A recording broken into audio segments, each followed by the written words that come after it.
Halo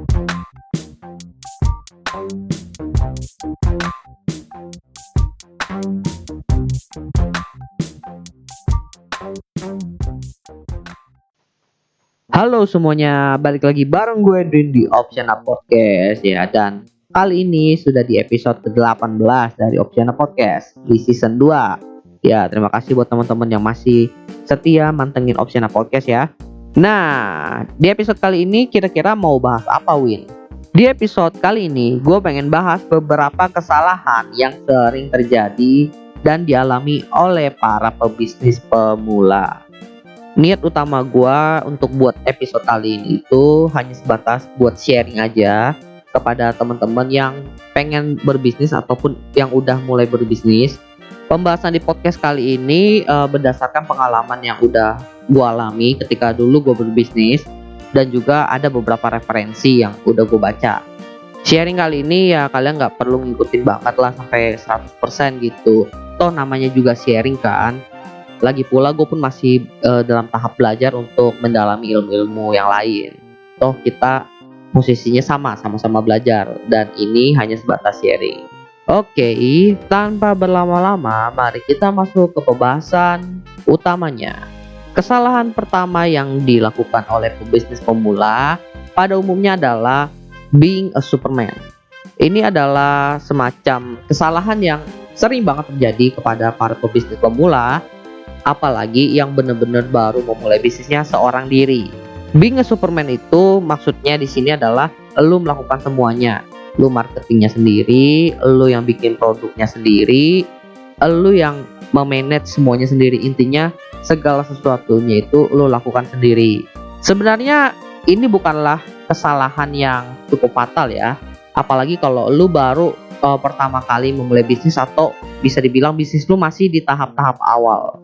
Tapi hal ini akan menjadi sebuah kesalahan yang cukup fatal ketika bisnis lu itu sudah mulai berkembang, lalu revenue-nya juga sudah cukup besar, tapi lu masih tetap aja bekerja seorang diri. Dengan menjadi Superman ketika bisnis lu itu sudah mulai berkembang pesat dan juga revenue-nya sudah mulai banyak, hal itu justru akan menghambat pertumbuhan bisnis lu.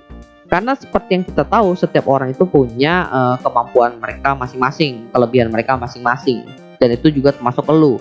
Dan tentunya kalau seandainya lu memanage semuanya sendiri, pasti ada salah satu bagian atau beberapa bagian dalam bisnis lu itu yang bisa dibilang tidak efisien dan malah tidak berkembang, sehingga itu akan mempengaruhi keseluruhan bisnis lu.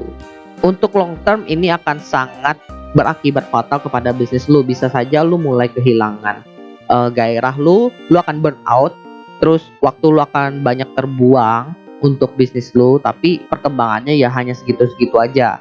Dan kalau seandainya lu adalah orang yang pengen bisnis lu itu berkembang secara pesat, benar-benar gede gitu, lu harus buat tim, jangan jadi seorang Superman.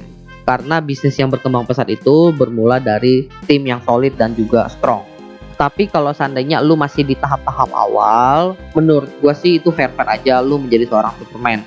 Karena bisa dibilang di tahap awal bisnis lu itu nggak banyak yang perlu di-manage lah. Terus masuk ke poin kedua, kesalahan selanjutnya yang dilakukan oleh pebisnis pemula adalah cash flow yang berantakan.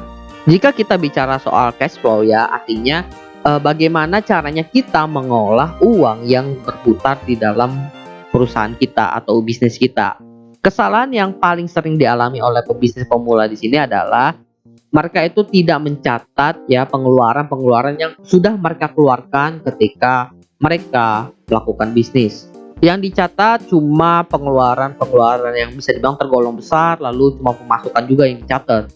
Akhirnya pas evaluasi kok ada ketimpangan yang cukup besar antara pemasukan dan pengeluaran dibandingkan dengan uang kas yang benar-benar kita pegang saat itu. Lalu kesalahan lainnya adalah yang berbau cash flow, di mana banyak pebisnis pemula yang mengeluarkan pengeluaran yang bisa dibilang tidak diperlukan.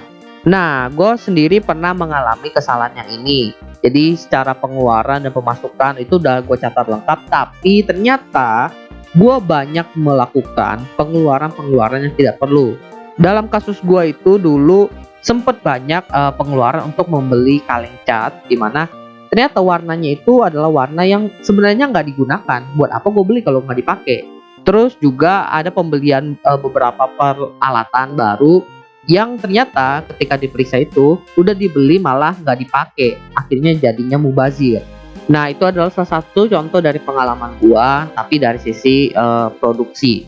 Kalau dari segi-segi yang lain itu nanti bisa kalian cari tahu sendiri. Tapi intinya di sini adalah pengeluaran yang tidak diperlukan itu kalau dilihat adalah kalau seandainya kita tidak mengeluarkan pengeluaran ini tidak akan berdampak kepada operasional bisnis kita. Terus solusi dari masalah cash flow yang berantakan ini seperti apa, Will? Solusinya di sini ya adalah membuat rencana keuangan. Jadi lu udah mulai mencatat apa saja sih pengeluaran dalam sebulan ini. Kemudian mulailah dibuat semacam budgeting. Jadi untuk produksi budgetnya segini, untuk marketing budgetnya segini, lalu untuk hal-hal lain budgetnya segini.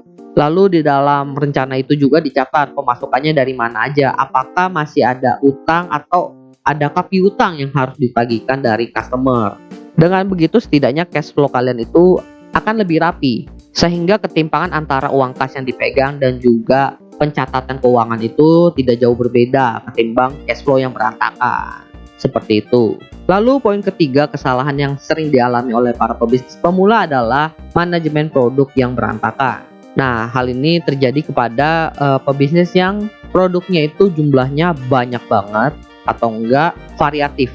Gue pernah mengalami kasus ini, apalagi saat itu kasusnya bisnis gue itu kan produknya diproduksi sendiri ya, sehingga memunculkan kebingungan mana sih produk yang harus gue buat terlebih dahulu. Resiko dari kesalahan ini adalah kemungkinan akan ada produk yang menjadi produk mati atau produk yang sulit dijual, sehingga uang kalian yang sudah kalian putarkan menjadi produk mati tadi itu akhirnya tertahan di sana. Tapi memang ini menjadi masalah yang cukup rumit ya, karena kalau bisnis lu jual produknya dikit, orang kadang ragu buat beli. Tapi kalau lu punya produknya kebanyakan, malah lu yang pusing ngurusin produk-produk lu. Terus gimana solusinya, Win? Nah, kalau seandainya lu itu menjual sebuah produk di mana produk itu adalah produk yang bisa dikembangkan lagi, maka kalian cukup fokus pada pengembangan produk tersebut. Jadi nggak perlu bikin variatif-variatif yang gimana-gimana. Misalnya kayak Instagram deh, Instagram kan itu adalah salah satu produk apps kan. Nah, dia nggak bikin tuh aplikasi-aplikasi lain kan perusahaan Instagramnya. Dia cuma fokus kepada Instagram tersebut, lalu dikembangkanlah fitur-fitur lainnya. Tapi bagaimana kalau bisnis lu itu adalah tipe yang menjual banyak produk atau bisa dibilang retail? Nah, di sini biasanya gue pakai teori Pareto. Teori Pareto itu biasanya dikenal dengan istilah 80-20. Artinya 80% hal yang terjadi itu disebabkan oleh 20%. Maksudnya gimana, Win? Nih, gue coba ambil contoh buahnya buat pebisnis deh. Jadi, dalam Pareto tuh 80% penjualan dari bisnis lo berasal dari 20% dari keseluruhan produk yang lo punya. Artinya, dari semua produk lo itu hanya 20% yang menjual. Jadi kalian nangkap kan? Artinya dari semua produk yang kalian jual, carilah setidaknya 20% produk mana aja sih yang paling laku, lalu kalian fokus untuk mengembangkan produk tersebut. Entah kalian tambah stoknya kek, entah kalian tambah variannya kek, pokoknya fokus pada 20% produk tersebut. Lalu masalah selanjutnya adalah tidak ada diskusi dengan partner bisnis. Jadi kalau seandainya kalian itu adalah pebisnis pemula yang menjalankan bisnisnya bersama dengan partner bisnis kalian, ketika kalian membuat sebuah keputusan, tolong diskusikan dulu dengan partner bisnis kalian.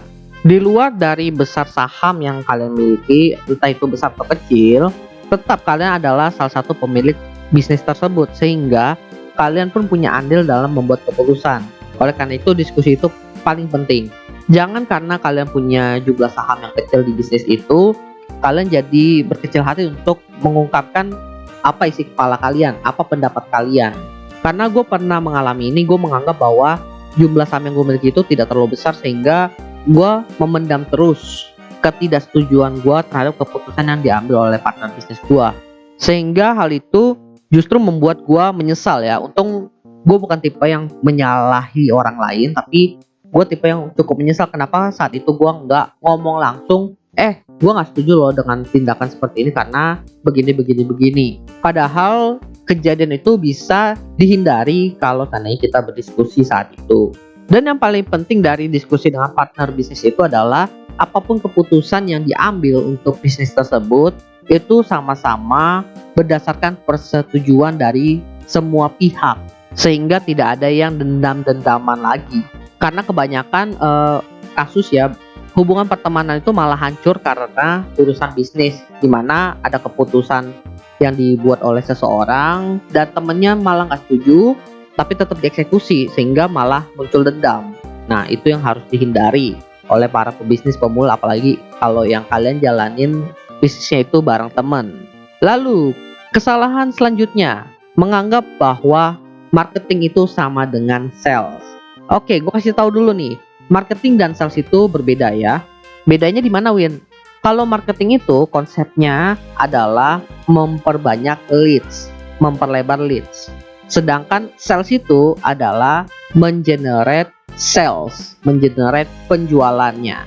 Sehingga kalian harus bisa membedakan mana aja tindakan-tindakan yang termasuk ke dalam marketing dan juga tindakan mana yang termasuk sales. Lalu mana tools untuk marketing, mana tools untuk sales. Gue pernah mengalami kesalahan ini dan juga beberapa teman-teman gue juga pernah. Dan kesalahan ini saat itu berhubungan dengan tools ya. Gue ceritain sedikit bahwa dulu gue menganggap bahwa Facebook Ads itu adalah media untuk mendapatkan penjualan. Padahal tidak. Facebook Ads itu adalah media untuk marketing, untuk beriklan.